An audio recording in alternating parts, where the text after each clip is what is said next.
Hey guys, so good morning or evening or afternoon, whenever you might be watching this.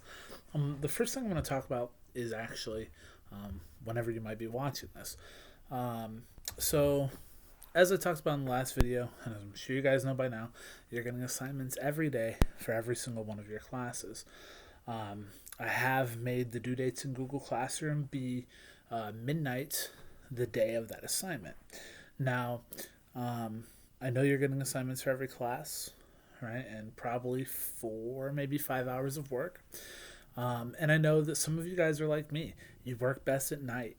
Um, you know, I'm recording this video at 12:33 a.m. Technically, Google Classroom would say late if you turned your assignment in right now. Now, the reason we do those due dates is we want you guys to stay on track. We don't want you to get way behind, okay? And then, you're trying to finish 40 different assignments at the end of the week, right? Um, I'm going to be pretty lenient on the due dates, but I would like, your assignment to be turned in um, basically by the time I wake up the next day, you know? Um, Once it's time to start working on Thursday stuff, Wednesdays should be done. Um, if there's a reason why it's not, you guys know I'm really reasonable. Um, and I'm not trying to hurt anyone's grades with this e-learning. In fact, I want to raise your grades, and you'll see some stuff we do later that will help you do that. But the other thing, please make sure, guys, that you are answering the questions, and then the class discussions are posted as a question. Okay, I do want you to still answer that question in the assignment. All right, just because I grade them separately, and I want you to get your full points in both places. Okay, and then do make sure you reply to someone as well. Anyway, just a few thoughts about the reading. Um, Firstly, a lot of you guys had really good answers about how Charlie's brother wins the argument with his sister. It is when he calls her out for letting that boy hit her. He says, my girlfriend believes in women's rights so much that she would never let a guy do that. And, he's kind of sending a message like, you're lucky that I wasn't home when that happened, right? Um, we'll talk more about his sister in a little bit. Charlie's dad leaves his family in Ohio because he knew that his life was never going to go anywhere there. His mom was trapped in a cycle of abuse. His sister was trapped in a cycle of abuse, and he didn't see a future for him there. So he left. And we can see that he feels guilty. A lot of you guys had good reasoning here, right? The fact that he, gives his sister money to help her out. The fact that he kind of helps her kids too. The one kid who has a chance to be like a good baseball player, right? Because a lot of her kids are trapped in, bad cycles too now. Okay. And then the big question here was about It's a Wonderful Life. Now, I saw some really good answers on here.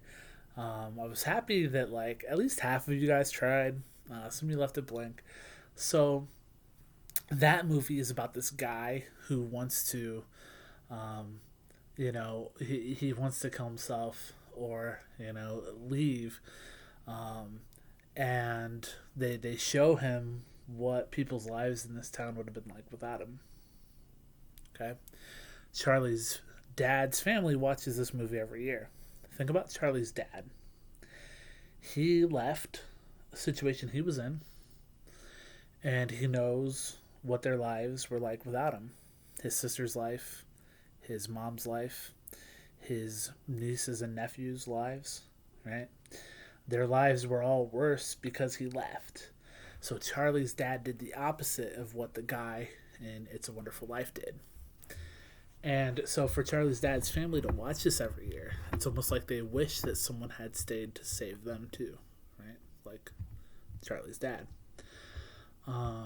So that's a very, very interesting connection between It's a Wonderful Life and Charlie's family.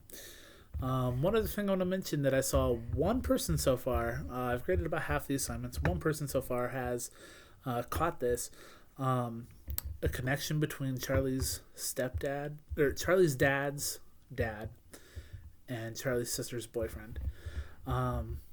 Charlie's dad was basically killed by his uncle, right?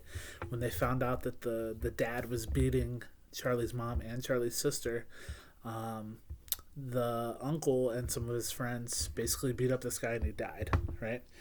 And Charlie said, "Oh, this guy never got arrested. Why not?" And he basically said, in the town he was from, if somebody laid their hand on your sister, they got what they got, and nobody asked questions. So think about Charlie, right? Someone laid a hand on his sister. So Charlie's dad, like, of course he's upset to hear about any boy hitting his daughter, but knowing what we know about his past, about how his mom and his sister and him were all hit, it affects him on a deeper level than we ever thought. Anyways, I'm gonna wrap this up because it's getting kind of long, but keep doing what you guys are doing. Email me if you need help, have questions. Stop by the Google Hangout. I had about 10 people total yesterday come talk to me, and it was awesome. I'd love to see your face and hear your voice and just say hey. Take care.